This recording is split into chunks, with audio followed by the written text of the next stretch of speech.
S Vijayakumar തുടരുന്നുണ്ട്. വിജയകുമാർ, അപ്പോൾ ഒരിക്കൽ കൂടി ജനറൽ സെക്രട്ടറി കാര്യങ്ങൾ വ്യക്തമാക്കുന്നുണ്ട്. പക്ഷേ ഐക്യനീക്കം ഉണ്ടായ സമയത്ത് ഇത്തരം ആശങ്കകൾ അത് NSSന്റെ പരിഗണനയ്ക്ക് വന്നിരുന്നില്ല എന്ന് വേണമോ കരുതാൻ? അതോ ഈ പ്രത്യക്ഷത്തിൽ കാണാത്ത മറ്റെന്തെങ്കിലും സംഭവിച്ചിട്ടുണ്ടോ ഇതിനിടയ്ക്ക് വിജയകുമാർ? അല്ല, അതാണ് ഉന്മേഷ്, അതിലേറ്റവും കൗതുകവും ഏറ്റവും പ്രധാനപ്പെട്ടതും അതുതന്നെയാണ്. ഇപ്പോൾ NSS general secretary G Sukumaran Nair പറയുന്ന കാര്യങ്ങൾ. അത് തുഷാർ വെള്ളാപ്പള്ളിയാണ് ഇതിൻ്റെ ചർച്ചകൾക്കായി SNDP യോഗം അയച്ചിരിക്കുന്നത് എന്ന് കണിച്ചുകുളങ്ങരയിൽ SNDP യോഗം ജനറൽ സെക്രട്ടറി മാധ്യമങ്ങളെ കണ്ട് പറഞ്ഞതിന് തൊട്ടു പിന്നാലെ പെരുന്നയിൽ NSS general secretary G Sukumaran Nair ഒരു വാർത്താ സമ്മേളനം നടത്തിയിരുന്നു. ആ വാർത്താ സമ്മേളനത്തിന്റെ തുടക്കത്തിൽ തന്നെ NSS SNDP ഐക്യം കാലഘട്ടത്തിന്റെ അനിവാര്യതയാണ് എന്ന SNDP യോഗം ജനറൽ സെക്രട്ടറി വെള്ളാപ്പള്ളി നടേശന്റെ പ്രസ്താവനയെ ഞാൻ സ്വാഗതം ചെയ്യുന്നു എന്ന് പറഞ്ഞാണ് ജി സുകുമാരൻ നായർ പ്രസംഗിക്കാൻ തുടങ്ങിയത് തന്നെ, വാർത്താ സമ്മേളനം നടത്താൻ തുടങ്ങിയത് തന്നെ. അതിലാണ് തുഷാർ വെള്ളാപ്പള്ളി പെരുന്നയിലേക്ക് വരുമ്പോൾ ഞാൻ ഊഷ്മളമായി ഞങ്ങൾ സ്വീകരിക്കും എന്നറിയിച്ചത്. ആ സമയത്തും തുഷാർ വെള്ളാപ്പള്ളി NDAയുടെ ഭാഗമായി നിൽക്കുന്ന BDJSന്റെ നേതാവാണ്, NDAയുടെ ചുമതലക്കാരനാണ്. അടുത്ത ദിവസം തന്നെ പ്രധാനമന്ത്രിയുടെ പരിപാടിയിൽ പങ്കെടുക്കാൻ അതിൻ്റെ ഉത്തരവാദിത്വമുള്ള ഒരു NDA ഘടകകക്ഷിയുടെ നേതാവാണ്. അതിനുശേഷമല്ല അദ്ദേഹം NDAയുടെ നേതാവാകുന്നത്. ആ സമയത്ത് പെരുന്നയിൽ വരുമ്പോൾ ഞാൻ ഊഷ്മളമായി സ്വാഗതം ചെയ്യും, തുടർ ചർച്ചകൾ നടത്തും. തുഷാർ വന്നതിന് ശേഷം NSSന്റെ ഒരു ഡയറക്ടർ ബോഡി യോഗം ചേരും. അതിനുശേഷം എന്തൊക്കെയാണ് NSSന്റെ ഭാഗത്ത് നിന്ന് ഈ അനുനയത്തിന് വേണ്ടത് അല്ലെങ്കിൽ ഈ സഹകരണത്തിന് വേണ്ടത് എന്നത് അതിനെപ്പറ്റി NSSന്റെ ഡയറക്ടർ ബോഡി യോഗം തീരുമാനമെടുക്കും, ആലോചിക്കുമെന്നാണ് ജി സുകുമാരൻ നായർ അന്ന് പറഞ്ഞത്. അപ്പോൾ ഏതെങ്കിലും ഒരു പുതിയ വിവരമല്ല ഈ തുഷാർ വരും എന്നതും തുടർ ചർച്ചകൾ, ഈ SNDPയുടെ തീരുമാനങ്ങൾ NSSനെ ഔദ്യോഗികമായി അറിയിക്കുമെന്നതും ഒരു ആദ്യ തീരുമാനമല്ല.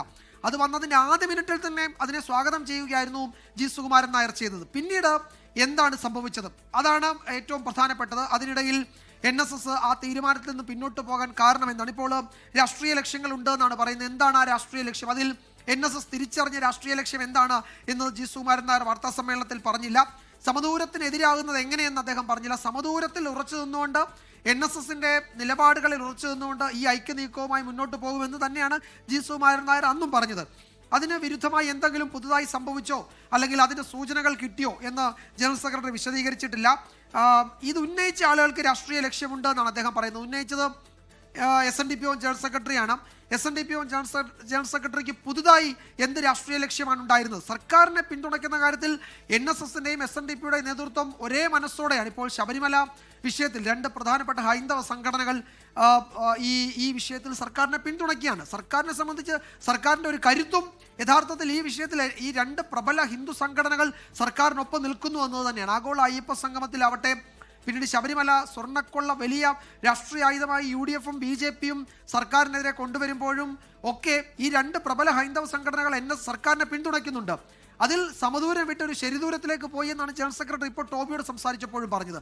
ആ ഘട്ടത്തിലും രാഷ്ട്രീയ ലക്ഷ്യത്തെപ്പറ്റി സൂചനകളൊന്നുമില്ല. രണ്ടുപേർക്കും ഈ സർക്കാരിനെ പിന്തുണയ്ക്കുന്ന കാര്യത്തിൽ ഒരു വ്യത്യസ്ത അഭിപ്രായം ഉണ്ടായിരുന്നു. ഇപ്പോൾ ഞാൻ നേരത്തെ സൂചിപ്പിച്ചാണ്, തദ്ദേശ തെരഞ്ഞെടുപ്പിൽ ഈ സർക്കാരിന് തിരിച്ചടി കിട്ടിയതിൻ്റെ കാരണങ്ങളെപ്പറ്റി ഈ സർക്കാരിൻ്റെ ഭാഗമായി നിൽക്കുന്ന ഏതെങ്കിലും ഘടകകക്ഷി നേതാവ് പറയുന്നതിനേക്കാൾ ജി സുകുമാരൻ നായർ പെരുന്നയിൽ വാർത്താ സമ്മേളനം നടത്തി പറഞ്ഞാണ്, തദ്ദേശ തെരഞ്ഞെടുപ്പിൽ രാഷ്ട്രീയമല്ല ചർച്ചയാവുന്നത്, നിങ്ങളുടെ വാർഡിൽ മത്സരിക്കുന്നയാൾ നിങ്ങളുടെ സുഹൃത്താണെങ്കിൽ നിങ്ങൾ രാഷ്ട്രീയമാർന്ന് അയാളെ പിന്തുണയ്ക്കില്ലേ എന്നാണ് മാധ്യമപ്രവർത്തകരോട് ചോദിച്ചത്. അതുകൊണ്ട് തദ്ദേശ തെരഞ്ഞെടുപ്പിൽ ഇടതുമുന്നണിക്കുണ്ടായ തിരിച്ചടി ഒരു രാഷ്ട്രീയ തിരിച്ചടി അല്ലെന്ന് അദ്ദേഹം സ്ഥാപിക്കാൻ ശ്രമിച്ചത് നമ്മൾ കണ്ടതാണ്.